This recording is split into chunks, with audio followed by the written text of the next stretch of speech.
right, so we're about to do lab 2 here. We're going to go ahead and navigate to modules. And under week 1 here still, or under lab 2, you'll see we have not only the assignment folder, but also the instructions. And remember, without the instructions, the assignment is pretty useless. So make sure you do download those. All right, so let's go ahead and take a look. Here's the actual assignment. Today's going to be a little bit more editing, but also a little bit arranging. We're going to get out of shuffle mode because shuffle mode is kind of limited to specifically the task we were doing in lab 1, where we're like editing something and we kind of want to maintain a flow. We're probably not going to use that in music so much, but it's just good to know that it's a great tool, especially if you're editing voiceovers or any kind of other audio that might not be music related. Today, though, we'll be very much editing audio or music or a bass line specifically, and we're going to use something called grid mode, which will help us keep that bass line in time and in tempo.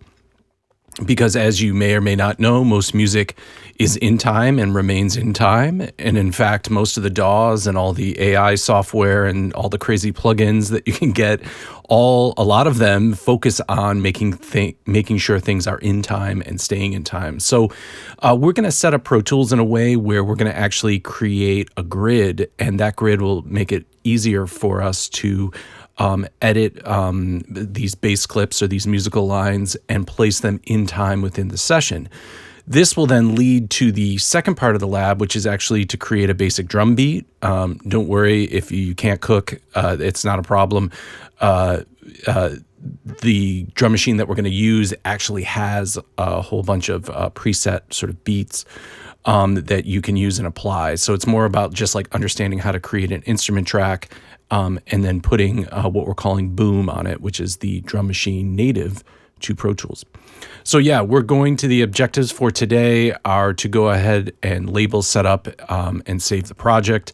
We're going to import audio just like we did the boat audio voiceover from lab 1. We're going to import a separate bass file, and we're going to configure the session tempo to that file. We're also going to make beat accurate edits using basic editing tools that we used in lab 1, but kind of more aligned with using also grid mode instead of shuffle mode. We're going to create a basic MIDI instrument, so that'll be our drum machine, boom, and then we're going to save everything in the proper place, in the proper location, and share it all via Google Drive to the assignment folder. So as always, you get 5 points for correct session setup and 5 points for organizing your session. You get another 5 points for turning everything in the correct format. In this lab, the unique 5 points are for actually creating the following arrangement, which might not make any sense right now. What is intro, verse, chorus, breakdown, outro, outro. That might not make any sense right now, but once we get into the lab, it'll make a lot more sense. Definitely once we start cutting up that bass line and labeling it, these different categories or sections. So that's pretty much the lab. You can go ahead and start the assignment when you're done. But let's move on over to the instructions. So, of course, under the instructions, as always, it just sort of reiterates what the assignment said and asked for us to do. There's shortcut keys here. Remember, you're not being graded or evaluated on these, but these are just ones that I use quite often. I didn't just like spam shortcut keys related to the labs.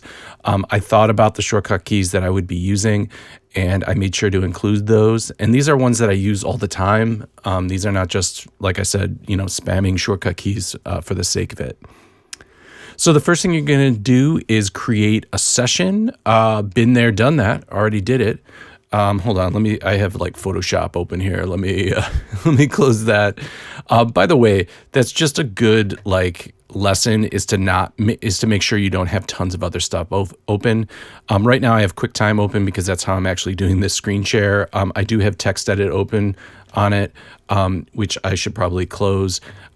Notice I don't really have any other programs like audio programs open, like iTunes or Spotify. Those will conflict with Pro Tools and the audio engine. So just keep that in mind, having everything else closed, just working on one thing at a time.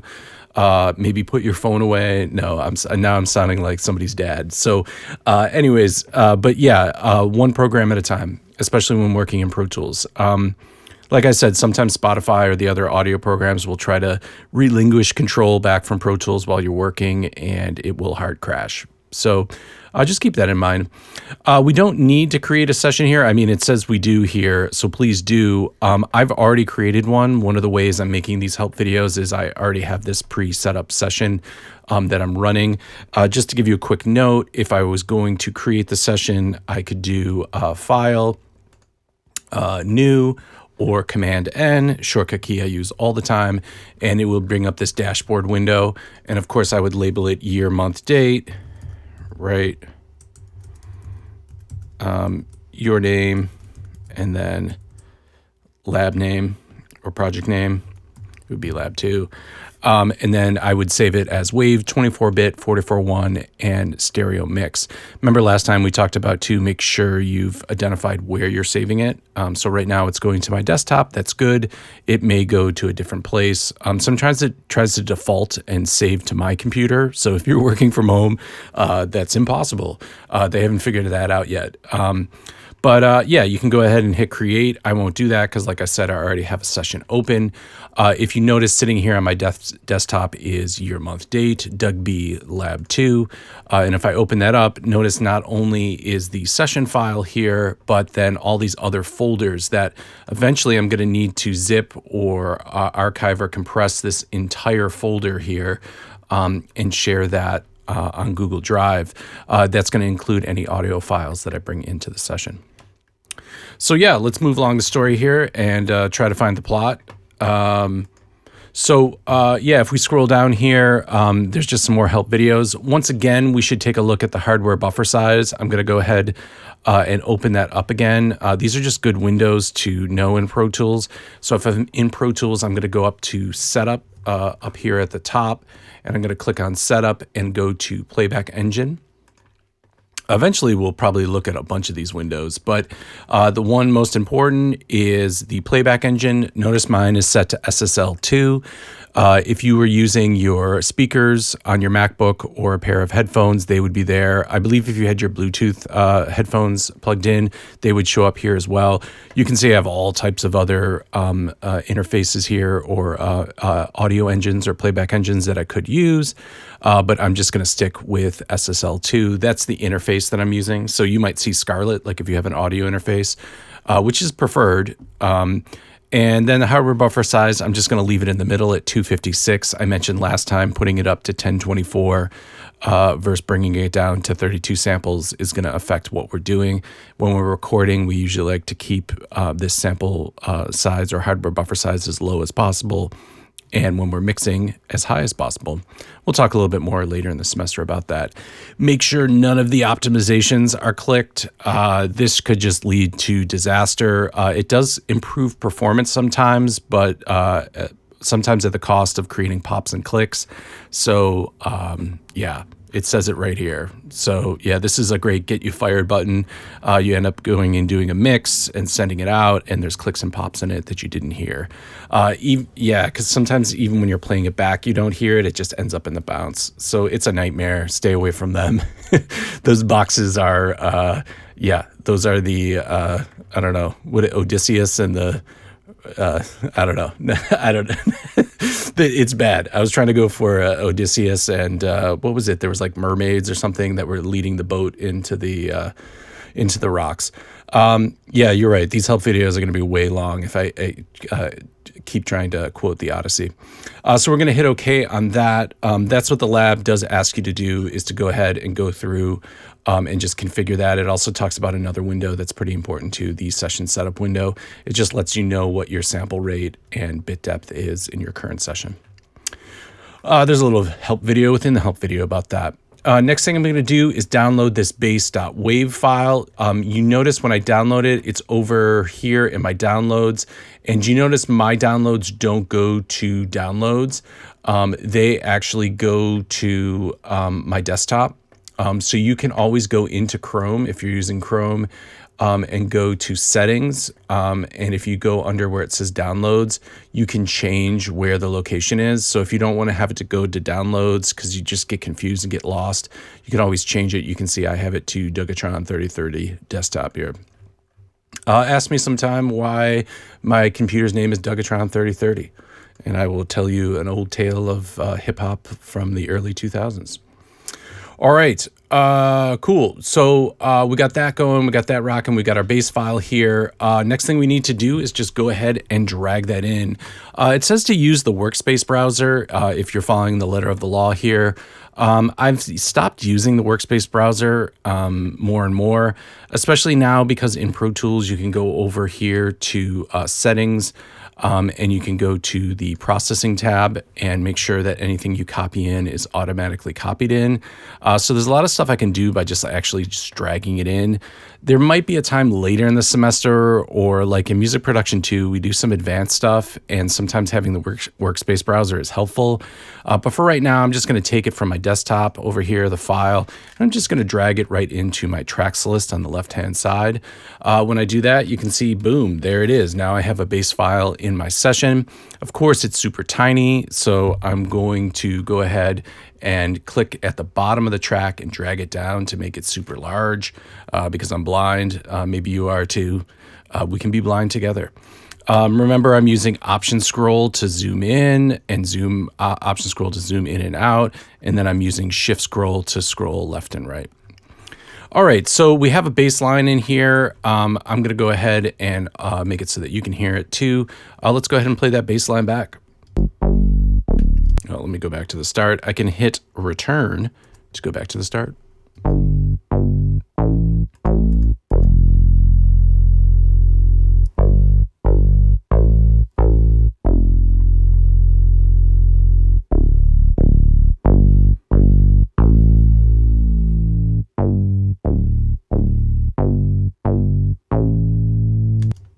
Cool.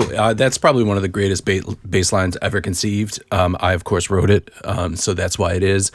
You might disagree, and if you do, you're wrong.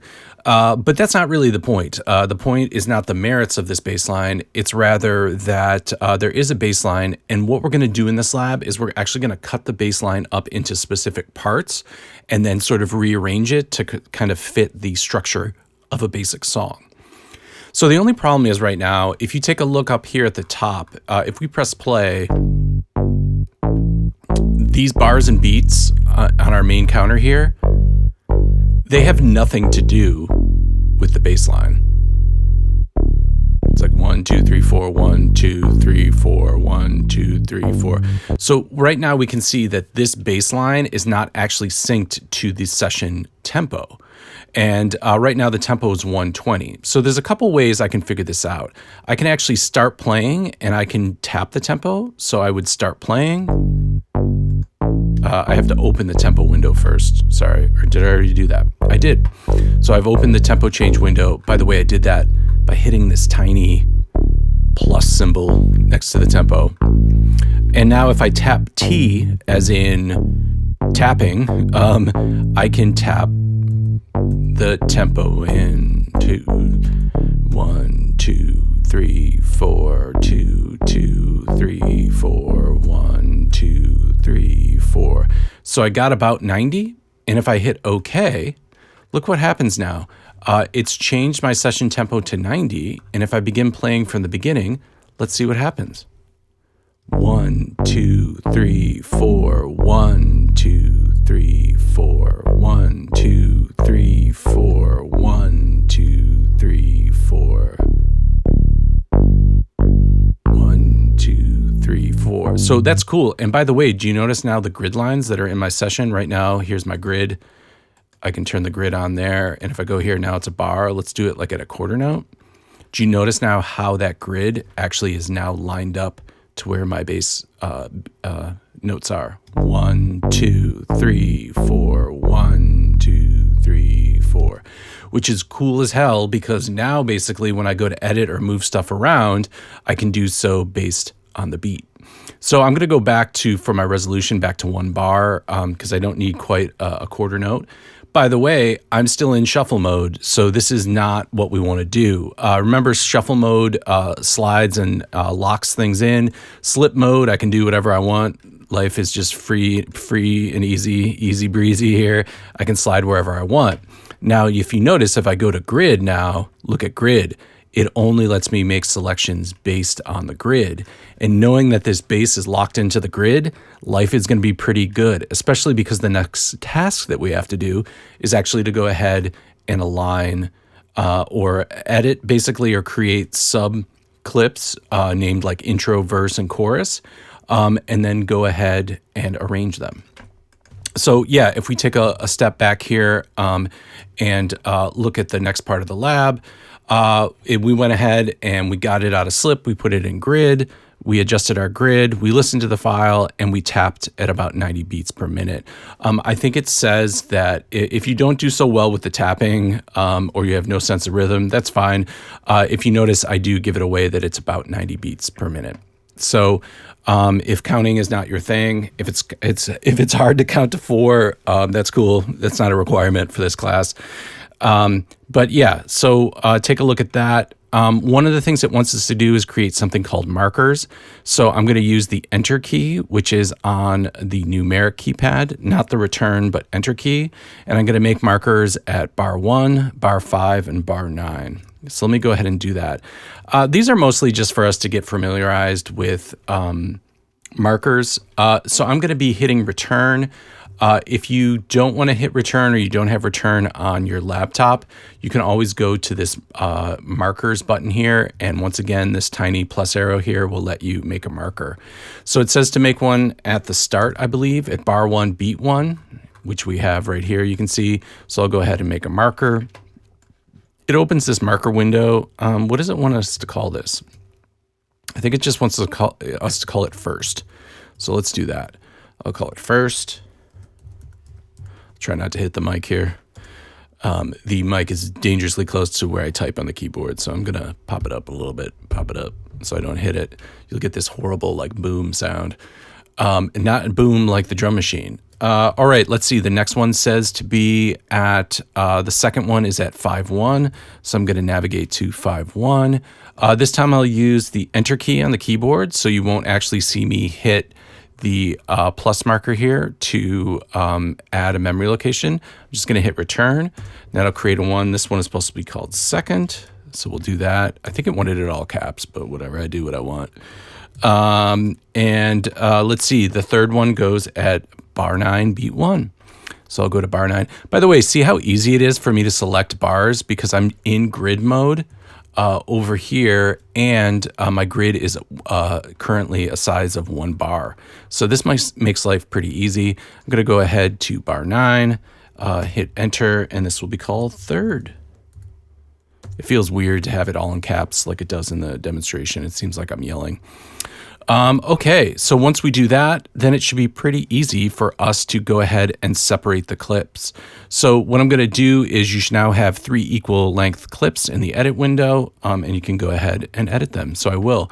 And if you notice, they're all 4 bars apiece. How do I know that? Well, look, I selected from bar 1 to bar 5, and that's 4 bars in length. You can see here where it says length. So that's great.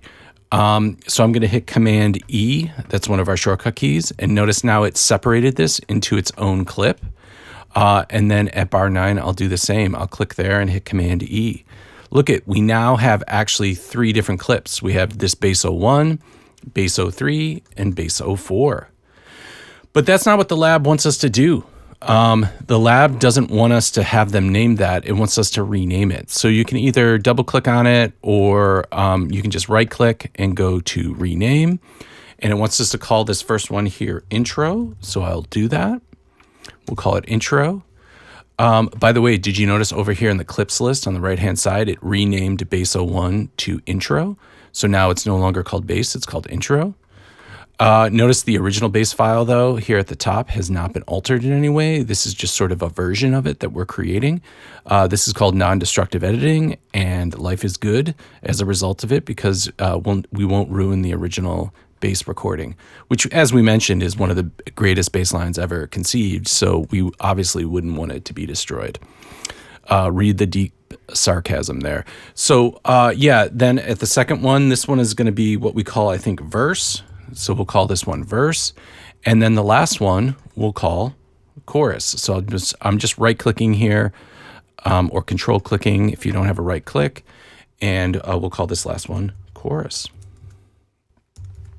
Spelling is optional here, apparently. Cool. So now we have our clips called chorus, intro, verse. And now the lab asks us to do something which seems really counterintuitive, but I'm just going to highlight all these clips and hit delete. And they're gone. And then I'm going to option click on the markers and send them away. You're like, Doug, why did you do that? You just undid all this hard work that we did. Well, that's the next part of the lab, is to actually go ahead now and take those clips that we just made, intro, verse, and chorus, and go ahead and arrange them based on intro, verse, chorus, breakdown, chorus times 4, and then outro. So remember earlier when I was mentioning intro, verse, chorus, breakdown, chorus, outro. This is what I was talking about. So let's go ahead and take a look here. We'll go ahead here so the first thing it wants us to do is to bring in the intro. By the way, if you wanted to, you could go back to shuffle mode. In this case. So now that I'm in shuffle mode, I bring that intro in, it pops it in at the start. Next, it wants a verse, so I'll go ahead in that. Notice how it's going to slide it right next to the other one because we're in shuffle mode. Then I'm going to do a chorus. Then I'm going to do another verse. Then it wants a chorus. Then it wants 4 bars of nothing. So by the way, I'll go back to grid mode here. And from 21 to, 25, I'm going to have nothing. And then it wants me to bring a chorus in at bar 25. So I'm just dragging it in. I didn't use shuffle that time. I used grid, which was still pretty easy. Then it said it wants me to, loop up the chorus, 4 times. And I guess no outro, but it wants me to loop it up 4 times. So I'm actually just going to double click on it and notice how it's selected. I'm not going to do this because that's not including other things besides if I try to duplicate it, notice how there's the space there. So I only want to select the clip by double clicking on it. And then if I hit Command D, as in duplicate or Doug, hit Command D, notice it loops it up 4 more times. So there we go. Let's see. Let's take a listen to that. This is our intro bass. Sounds pretty good. Here's the verse bass now.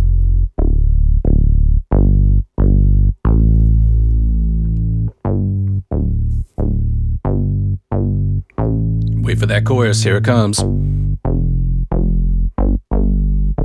that's pretty smooth. It's not. All right, back to the verse.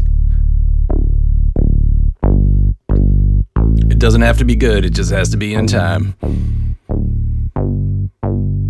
All right, here's that chorus. Great. All right, here comes the breakdown. Right now it's going to be pretty boring because there's nothing for 4 bars, which is definitely a breakdown. I mean, if you don't do anything, that is considered a breakdown, I guess. Yep. Back to the chorus now at 25, and you notice it just loops up. I think it says to also do a fade out, but we can deal with that. The next thing it wants us to do is just put some crossfades in. So though our editing has been pretty flawless, anytime you have a connection here between 2 clips, there is the possibility that clipping or pops could happen. So what you can do is just with your selector tool, I highlight all of them. And if you just hit Command F, as in fade, you can hit Command F, and here is the batch fades window. And it allows us to just put a 10 millisecond fade at the start and end of each clip, and then across any that are cross fading. If you hit OK, you should be in business. Now, it may give you this window where you may need to adjust invalid fades. That's something that's particular about this lab. I don't know. It's just like the way we're doing it. So if I adjust bounds, that should be okay. You might want to go back and listen and just make sure that you don't have any like weird sounds. But now you can see, actually, look, it went ahead and put a little crossfade at each of these junctions between the clips here. It didn't do it on that one, I guess. Well, I guess that wasn't a clip. Let's wait for it. Wait for it. This is a long bass line, so I'm going to zoom out a little bit. Yeah, we can zoom in here, and yeah, here's, so you're seeing it's just putting little crossfades on everything, which is good. It's going to prevent any pops and clips or clicks that we may or may not hear. Well, at this point, you're probably like, this bass line is stupid and I hate this class, but redemption is on the way. And the redemption comes in the form of programming some drums. Drums with a Z. So let's go ahead and do it. We're going to actually create an instrument track and put the drum machine that comes native with Pro Tools as Boom. By the way, if you haven't already, and I should have mentioned this at the start of the lab, I'm a horrible person, I apologize. You want to make sure that when you downloaded Pro Tools, if you haven't already, you've gone to the Pro Tools plugins. I have Mac, and that you have downloaded this Air Instruments bundle, the 23.31. It may vary as years go on. We get updates, but you want to make sure you have this instrument bundle, because within that is this Boom plugin. It's native, it's free, it comes with Pro Tools, but you have to download it separately because it's rather large. So if you haven't done that, I would save your session real quick and then go back and do that and then reopen Pro Tools. You'll need to reopen Pro Tools for that to show up as a plugin.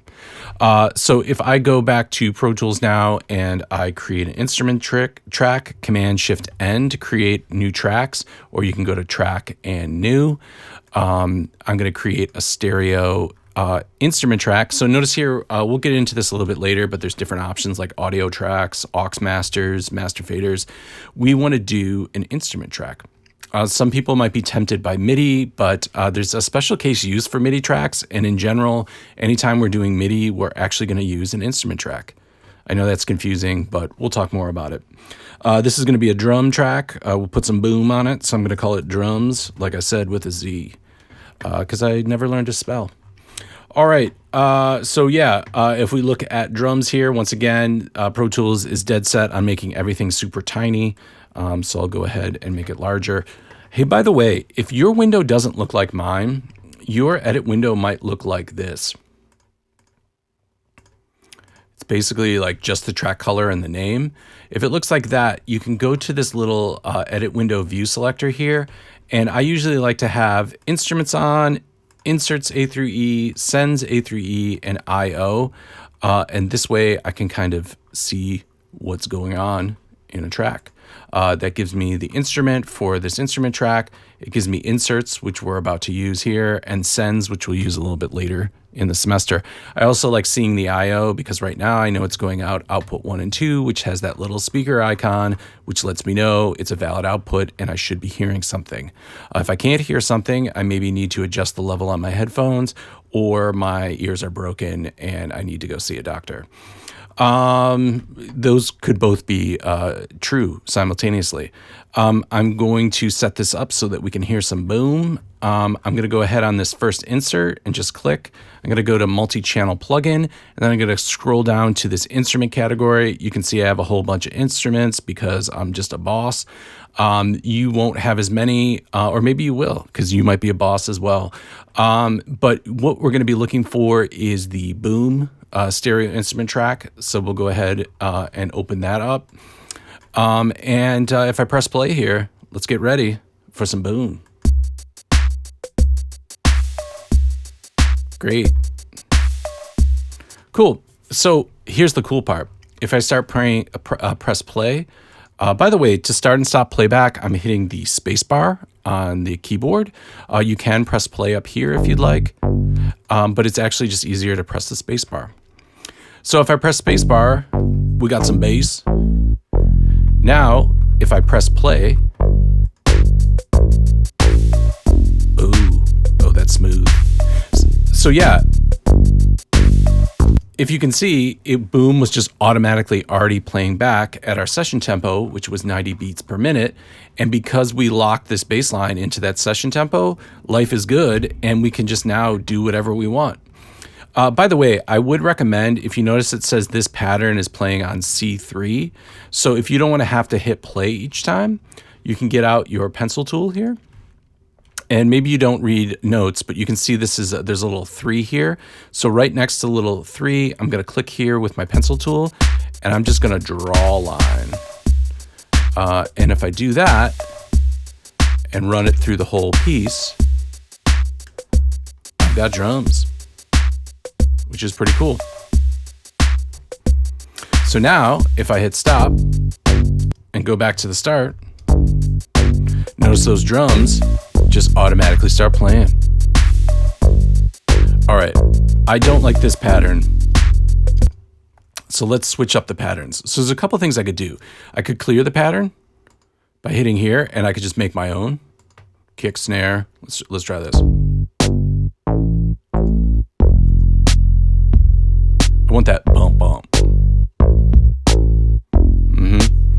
Let's put a little hi-hat, little close.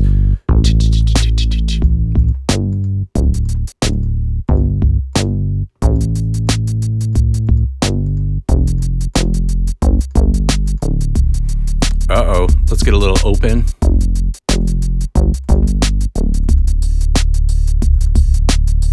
Making beats here, live on YouTube, whatever this is. I don't know. I have no idea where I am. Okay, so yeah, you can make your own pattern. By the way, this is music theory, everybody. For everybody who hates music theory, this is beat 1, this is beat 2, 3, and 4, or sometimes in the community, as we call 5 and 13, or 1 and 9. And basically we've subdivided a 1 bar into 16th note increments. So you've got your quarter notes here are on 1, 2, 3, and 4, and then you've got your 16th notes here, as well as your 8th notes, all divided here on what we call a beat editor. So it's pretty much just a visual representation of written music theory. Good times. Okay, that's not the point. I'm not here to proselytize about music theory or understanding music if you're going to be involved in music. Instead, I'm going to go to some factory presets because I don't like this beat. I think the one I made is whack, to refer to a popular 90s term. So I'm going to go to, you can see they've separated different drum patterns based on tempo. So I'm going to do this one. It's from 86 to 100 beats per minute. So I'm going to do poppin' and lockin' because if you know, you know. And let's play that. Okay. I don't know what this low tom is. What is this? I think that's that low tom track. Let's see. So I can solo this low tom track. Yeah, I don't know what that is. It's some type of bell. Ooh, I can push it up. It's even worse. Yeah. Yeah, here we go. Oh my god, it's so bad. By the way, notice I can make notes over here on this, and I can actually, if I click on it and then I click it again, I can make it softer and softer. So you basically turn it on, and then you could make it softer and softer. So you could kind of create this dynamic. By the way, notice just to hear that weird button, what was it, the low tom one, I think. Yeah, you can solo that track, you can mute it to not hear it, you can adjust the tune of it, so the pitch of it, as well as its relative level. By the way, you can also, if you don't like the default samples that are in here, there is a small library of samples. That's the only bad thing about Boom. If it had, in fact, you could just upload your own samples, then it would be a lights out, great, awesome tool to use. But because you're kind of limited by just these maybe 8 to 10 different styles of samples, it's kind of limited. I wish they would open it up. I hope they do in a future iteration of Boom, because then it would just be a tool you could use every day. Instead, what I end up doing is I often use this other plugin called, let's see, it's the TR-909. And it's basically, I've got to authorize it, but anyways, it's in demo mode right now. But yeah, this basically is the same idea. This has its own samples in it, but it has such an exhaustive library of samples that you can go through it. Apparently, I need to authorize it here every time. It's so obnoxious. Anyways, yeah, that's Roland. Great products. And they don't use iLok. They use their whole different system to authorize. So anyways, now that we got that rocking, we're pretty much done with the lab. If we go back to the instructions, the only other thing it's really asking us to do is to bounce or export the song. So we can go ahead and do that as well. So I'm going to go ahead and highlight everything that I have. And I'm just going to do Command Option B, or I'm going to go up to File and Bounce Mix. I think in the lab it says to bounce track or bounce session. We want bounce mix. They keep changing the name. You can leave it year, month, date, your name, lab 2. You want to keep the file type as wave. Mix output source should be 1 and 2 because that's how you're hearing it. You want it to be interleave, 24-bit, 44.1. And right now it's going to this bounce files folder. And if I choose, I want to make sure that's this year, month, Doug B Lab 2 that's sitting on my desktop, and make sure the bounce file goes in there. Notice the base files in the audio files folder here. So if I put this in the bounce, I should be all set. So let me go ahead and bounce it. I want to do it offline so I don't have to listen to this fantastic masterful beat again. And if I do it offline, we may have just lost audio there because to bounce, it needs the audio engine. So cool. The last step says to go ahead and zip this folder. You could do a save copy in if you want to, but if you've done things the correct way, then you should be able to open this folder here. Look in here. Notice the base files and the audio files. There's my bounce. Let's see. Can we play back? You may not be hearing it, but I am, and it's still really bad. So yeah, we just take this file then, and we go ahead and go to compress. It may be called archive or zip, depending on the OS you're using. Hit compress. And then as we mentioned before, you're going to take this compressed file, share it on Google Drive, and then share that link with us in the Canvas assignment. So here, yeah, if we do student view, you should be able to start assignment. You can go here. All you need to do is go ahead and paste that shared link in here, that Google Drive link, and submit the assignment, and you get the congratulations. By the way, if you're having some questions about saving and backing up, it can be a little tricky. I would recommend watching this help video within the help video about how to go ahead and save it. Remember, once again, you want to share it with anyone, not anyone at Northeastern. That's kind of confusing to highlight that. Make sure anyone can look at it and can edit it. Well, that was Lab 2. Take some time, have some fun with making the beat and boom. And it might be a little frustrating to do some editing with the bass. But as always, if you have any questions, let me know.